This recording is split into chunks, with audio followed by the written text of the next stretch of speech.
এই বছরের সবচেয়ে সুন্দরতম দিন ছিল আজকের দিনটা, যা কাটিয়েছি 100 জন অসহায় মানুষদের সাথে।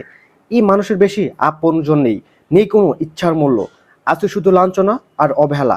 এই মানুষের সাথে একসাথে বসে ইফতার করাটা নিজের মধ্যে কি যে একটা হ্যাপিনেস কাজ করে, যা কখনই বলে বোঝাতে পারবো না। অনেক দিন ধরে ভাবতেছি সবাই মিলে একসাথে ইফতার করব, কিন্তু সব মিলিয়ে সময়টা হচ্ছিল না। তবে হঠাৎ একদিন জানতে পারলাম ভালো কাজের হোটেল নামে একটা সংস্থা আছে, যেটা অসহায় মানুষদেরকে ইফতার এবং খাবারের ব্যবস্থা করে থাকে। এখানে একত্রিশ প্রতিদিন ভালো ভালো খাবার দেয়। ভালো খাবার দেয়? কি কি দেয়?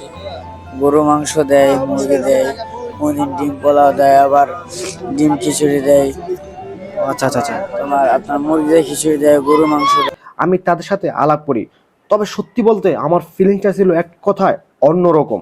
সবার সাথে গল্প আড্ডা দিতে দিতে সময়টা পার করছিলাম।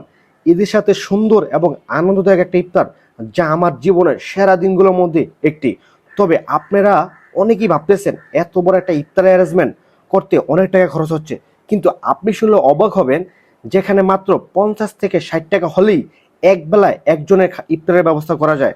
আমরা কত কাজে হাজার হাজার টাকা অপচয় করি, অথচ 50 থেকে 100 টাকা খরচ করলেই এই যে অসহায় মানুষের হাসি ফোটানো যায়।